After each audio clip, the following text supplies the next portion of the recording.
100 grams కర్బూజా fruit తీసుకుంటే అందులో మనకి 105 మిల్లీగ్రామ్ సోడియం ఉంది. మనకు దగ్గర 300 మిల్లీగ్రామ్ సోడియం పర్ డే సరిపోతుంది.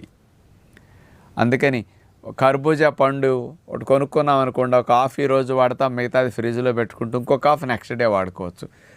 ఒక హాఫ్ కేజీ దగ్గర ఉంటుంది కదా, పావు కేజీ నుంచి హాఫ్ కేజీ మధ్యలో హాఫ్ కట్ చేస్తే, అలాంటి ఆ కర్బూజాని కట్ చేసి తొక్క గింజలు తీసేసి ఆ కర్బూజా మొక్కల్ని మిక్సీ వేయండి.